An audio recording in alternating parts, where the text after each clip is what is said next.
Hello दोस्तों, मेरे channel Mac support में आपका स्वागत है। दोस्तों, आज के वीडियो में बीकानेर जो राजस्थान का एक रंगीन शहर है, इसके बारे में बताया गया है। तो प्लीज़ मेरे चैनल को सब्सक्राइब कर लें, इसके बाद ही आप वीडियो पर आगे बने रहें। दोस्तों, इस वीडियो में राजस्थान के रंग बिरंगे शहरी डिज़ाइन में घूमने के लिए 6 आश्चर्यजनक जगह आपको इस वीडियो में बताई गई है। दोस्तों, राजस्थान का एक खूबसूरत शहर है बीकानेर, जो अपने समृद्ध इतिहास, आश्चर्यजनक वास्तुकला और जीवंत संस्कृति के लिए जाना जाता है।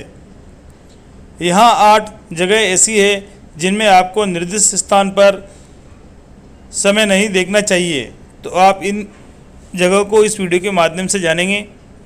दोस्तों, पहला जूनागढ़ का किला। जूनागढ़ किला 16वीं शताब्दी में मुगल सम्राट अकबर की सेना के जनरल राजा राय सिंह ने एक भव्य किला बनवाया था। किले में सुंदर महल हैं, मंदिर हैं और दर्शनीय स्थल हैं। जूनागढ़ दुर्ग राजस्थान के बीकानेर में स्थित है।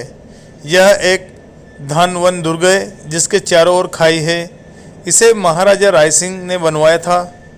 इस दुर्ग में कुल 37 बुर्ज हैं। इस दुर्ग को ज़मीन का जेवर कहते हैं। इसके द्वारा जयमल व फत्ता की गज्जारूढ़ मूर्तियाँ लगी हुई हैं। दोस्तों, इस किले का निर्माण 1589 से 1594 ईस्वी में किया गया। इसे बनाने वाले करमचंद बीकानेर के राजा राय सिंह के अधीन बना हुआ है। जूनागढ़ किला राजस्थान के थार रेगिस्तान के शुष्क क्षेत्र में स्थित है, जो पश्चिमी भारत में पहाड़ों की एक श्रृंखला अरावली पर्वत श्रृंखला से उत्तर पश्चिम में घिरा हुआ है। रेगिस्तानी क्षेत्र का एक भाग बीकानेर शहर में है, जो 3 रेगिस्तानी त्रिकोण शहरों में से एक हैं। अन्य 2 शहर जैसलमेर और जोधपुर है। उस स्थान का नाम जहां बीकानेर शहर अपने किलों सहित स्थापित किया गया था, उस समय जंगल देश के नाम से भी जाना जाता है। बीकानेर के जूनागढ़ किले को दोस्तों आप देख रहे हैं। जूनागढ़ किला आज भी गर्व से यह अपना इतिहास बयान करता है और कहता है कि मुझे कभी कोई शासक हरा नहीं पाया। कहते हैं इतिहास में सिर्फ एक बार किसी गैर शासक द्वारा इस भव्य किले पर कब्जा किए जाने के प्रयास का जिक्र होता है। कहा जाता है कि मुगल शासक कामरान जूनागढ़ की गद्दी हथियाने और किले पर फतह करने में कामयाब हो गया था, लेकिन 24 घंटे के अंदर ही उसे सिंहासन छोड़ना पड़ा। इसके अलावा कहीं कोई उल्लेख नहीं मिलता है जूनागढ़ को किसी शासक ने फतह करने के मंसूबे बनाए हो और वह कामयाब हुआ हो। ऐसा कभी नहीं हुआ। बरसात को तरसते रेगिस्तानी राजस्थान, खास तौर पर उस पुराने दौर में जब बारिश राजस्थान के लिए त्यौहार होती थी, उस दौर में राज्य के शाही किलों में बादल महल बनाकर बरसात का एहसास राजा महाराजा किया करते थे।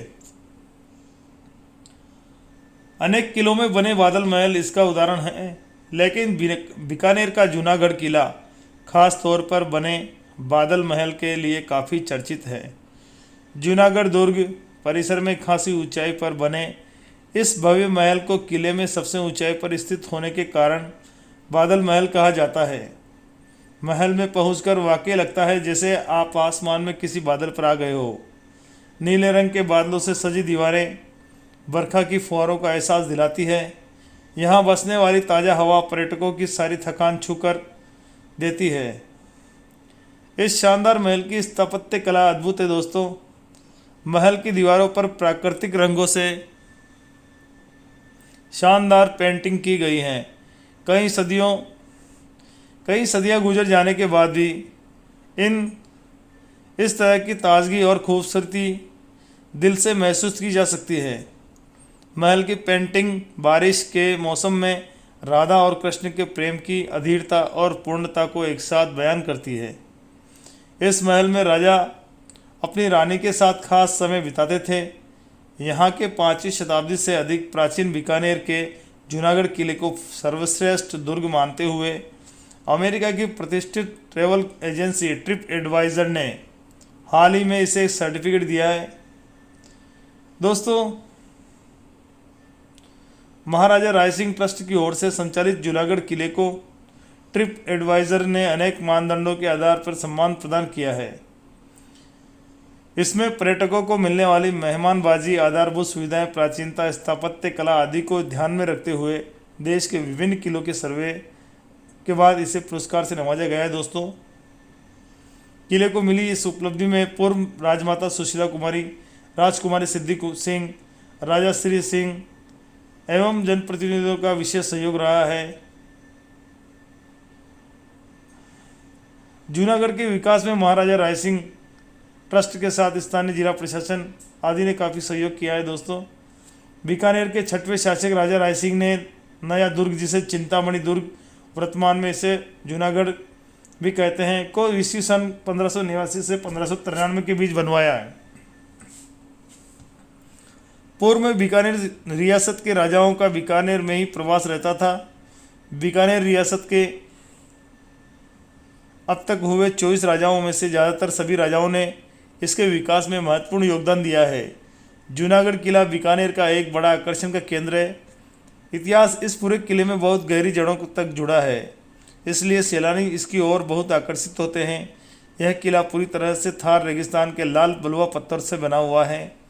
हालांकि इसके भीतर संगमरमर का काम किया गया है। इस किले में देखने लायक कई शानदार चीज़ें हैं। यहाँ राजा की समृद्ध विरासत के साथ उनकी कई हवेलियाँ और कई मंदिर भी हैं। यहाँ के कुछ महलों में बादल महल सहित गंगा महल, फूल महल आदि शामिल है। इस किले में एक संग्रहालय भी है, जिसमें ऐतिहासिक महत्व के कपड़े, चित्र और हथियार भी हैं। यह संग्रहालय सैलानियों के लिए खास आकर्षण का केंद्र है। यहाँ आपको संस्कृत और फारसी में लिखी कई गई पांडुलिपियाँ भी मिल जाएगी। जूनागढ़ के किले के अंदर बना संग्रहालय बीकानेर और राजस्थान के सैलानियों के लिए सबसे बड़ा आकर्षण का केंद्र है। इस किला संग्रहालय में बहुत ही कुछ दुर्लभ चित्र, गहने, हथियार, पहले विश्व युद्ध के बाईप्लेन आदि हैं। इतिहासकार के अनुसार इस दुर्ग के पाए की नींव 30 जनवरी 1589 को गुरुवार के दिन डाली गई थी। इसकी आधारशिला 17 फरवरी 1589 को रखी गई थी। इसका निर्माण 17 जनवरी 1594 गुरुवार को पूरा हुआ। स्थापत्य, पुरातत्व एवं ऐतिहासिक दृष्टि से महत्वपूर्ण इस किले के निर्माण में तुर्की की शैली अपनाई गई, जिसमें दीवारें अंदर की तरफ झुकी हुई होती हैं। दुर्ग में निर्मित महल में दिल्ली, आगरा व लाहौर स्थित महलों की भी झलक मिलती है। दुर्ग चतुष्कोणीय आकार में है, जो 1078 गज की परिधि में निर्मित है तथा इसमें औसतन 40 फीट ऊंचाई तक के 37 बुर्ज हैं, जो चारों तरफ से दीवार से घिरे हुए हैं। इस दुर्ग के 2 प्रवेश द्वार हैं, कर्णपोल व चांदपोल। कर्णपोल पूर्व दिशा में बनी है, जिसमें 4 द्वार हैं, तथा चांदपोल पश्चिम दिशा में बनी है, जो एकमात्र द्वार ध्रुवपोल से संरक्षित हैं। सभी पोलों का नामकरण बीकानेर के शाही परिवार के प्रमुख शासकों व राजकुमारों के नाम पर तय किया गया है। इनमें से कई पोल ऐसे हैं जो दुर्ग को सुरक्षित करते हैं। पुराने ज़माने में कोई भी युद्ध तब तक जीता हुआ नहीं माना जाता था जब तक कि वहाँ के दुर्ग पर विजय प्राप्त न कर ली जाती है। शत्रुओं को गहरी खाई को पार करना पड़ता था। इसके बावजूद मजबूत दीवारों को पार करना होता था। तब कहीं जाकर दुर्ग में प्रवेश करने के लिए पोलों को अपने कब्जे में लेना होता था।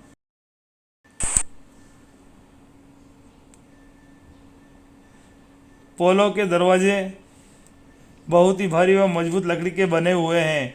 इसमें ठोस लोहे की भालेनुमा किले लगाई हुई हैं। दुर्ग की सूरज पोल मुख्य द्वार रही हैं।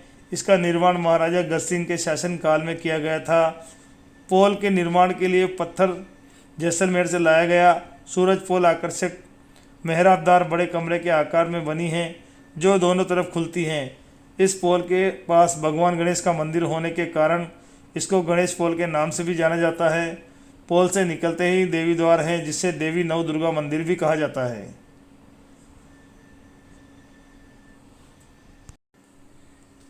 गंगा गोल्डन जुबली संग्रहालय। गंगा गोल्डन जुबली संग्रहालय बीकानेर में स्थित है। इस संग्रहालय को वर्ष 1937 में स्थापित किया गया था और वर्तमान में राजस्थान सरकार द्वारा चलाया जा रहा है। यह टेराकोटा के बर्तन, हथियार, पेंटिंग्स, मूर्तियाँ और सिक्कों को प्रदर्शित करता है। यहाँ पर्यटकों को महान प्राचीन हड़प्पा सभ्यता के आर्ट वर्क देखने को मिलेंगे, जिससे गुप्त काल और कुषाण काल की याद ताज़ा हो जाती है।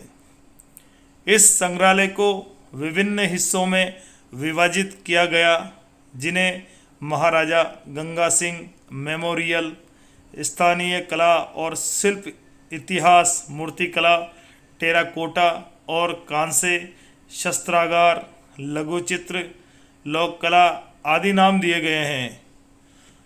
दोस्तों, यहाँ आने पर पर्यटक अपने प्राचीन इतिहास की जानकारी का अनुभव करता है। आइए देखते हैं अगला स्थल, करणी माता मंदिर, जिसे हम चूहों का मंदिर भी कहते हैं। करणी माता मंदिर से केवल 30 किलोमीटर की दूरी पर दर्शनीय स्थल की योजना बनाई गई है और हर व्यक्ति को इसे एक बार जरूर देखना चाहिए। यह मंदिर चेहरे की आबादी के लिए प्रसिद्ध है, जिसमें पवित्र माना जाता है।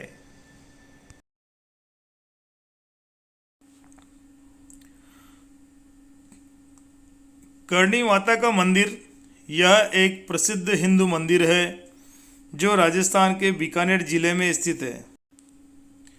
इसमें देवी करणी माता की मूर्ति स्थापित है। यह बीकानेर से 30 किलोमीटर दक्षिण दिशा में देशनोक में स्थित है। करणी माता का जन्म चारण क्षत्रिय कुल परिवार में हुआ। यह मंदिर चूहों का मंदिर भी कहा जाता है। मंदिर में सफ़ेद चूहे का दर्शन मंगलकारी माना जाता है। इस पवित्र मंदिर में लगभग 25,000 चूहे रहते हैं। दोस्तों, करणी माता की कथा इस प्रकार है। करणी माँ की कथा एक सामान्य ग्रामीण कन्या की कथा है, लेकिन उनके संबंध में अनेक चमत्कारिक घटनाएं भी जुड़ी बताई जाती है, जो उनकी उम्र के लगभग पड़ाव से संबंध रखती है। बताते हैं कि संवत 1595 की चैत्र शुक्ल नवमी गुरुवार को श्री करणी ज्योतिर्लीन हुई। संवत 1595 की चैत्र शुक्ला 14 से यहाँ श्री करणी माता जी की सेवा पूजा होती चली आ रही है। करणी जी का अवतरण विक्रम संवत।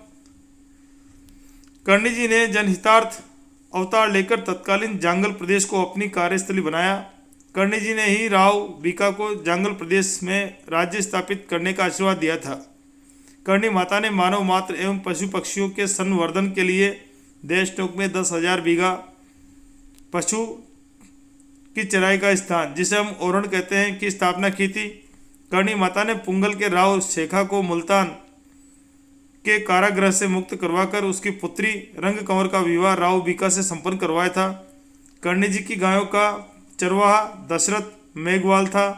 डाकू पेंथड़ और पूजा महिला से गायों की रक्षार्थ जूझकर दशरथ मेघवाल ने अपने प्राण गंवा दिए थे। करणी माता ने डाकू पेंथड़ व पूजा महिला का अंत कर दशरथ मेघवाल को पूज्य बनाया, जो सामाजिक समरसता का प्रतीक भी है। दोस्तों, इस मंदिर का निर्माण बीकानेर के महाराजा गंगा सिंह ने राजपूत शैली में लगभग 15 से 20वीं सदी में करवाया था। मंदिर के सामने महाराजा गंगा सिंह ने चांदी के दरवाजे भी बनवाए थे। देवी की छवि अंदरूनी गर्भगृह में निहित है। राष्ट्रीय ऊंट अनुसंधान केंद्र। रेगिस्तान में ऊँटों का बहुत महत्व है। रेतीली रास्तों में आवागमन का सुगम साधन होने के साथ साथ कृषि के कार्यों में भी ऊँट बहुत उपयोगी है। रेगिस्तानी जहाज ऊँटों पर शोध व अनुसंधान को बढ़ावा देने की दृष्टि से मध्य प्रदेश बीकानेर में वर्ष 1984 में राष्ट्रीय ऊंट अनुसंधान केंद्र की स्थापना की गई। यह केंद्र बीकानेर से 10 किलोमीटर दूर बीकानेर जोधपुर राजमार्ग पर स्थित है। 689 हेक्टेयर क्षेत्र में फैले इस केंद्र में अत्याधुनिक प्रयोगशालाएं व अनुसंधानशालाएं बनी हुई हैं। यहाँ पर आनुवांशिक आधार पर ऊँटों की प्रजाति उन्नत करने, प्रजनन, पोषण, जनन, कार्यक्षमता व स्वास्थ्य संबंधी महत्वपूर्ण क्षेत्रों में शोध व अनुसंधान का कार्य किया जा रहा है। इस केंद्र की सबसे बड़ी उपलब्धि है ऊँटनी के दूध को लोकप्रिय बनाना। स्वास्थ्य की दृष्टि से ऊँटनी के दूध का उपयोग लाभदायक है। चिकित्सा शोध में यह सिद्ध हुआ है कि ऊँटनी का दूध मधुमेह के रोग में एक उपयोगी दवा है। ऊँटनी के दूध से विविध खाद्य पदार्थ बनाए जाने लगे हैं। संस्थान में नर, मादा व टोडिया ऊँट का बच्चा जिसे कहते हैं के लिए अलग अलग छायादार, विस्तृत व खुले अहाते बने हैं, जहाँ पर उनकी चहल पहल को नज़दीकी से देखा जा सकता है। ऊँट के बच्चों की अहाते में एक कोने से दूसरे कोने में की आने जाने की बाल सुलभ आवाजाही व उनके निश्चल चेहरे को देखना एक रोमांचकारी अनुभव है।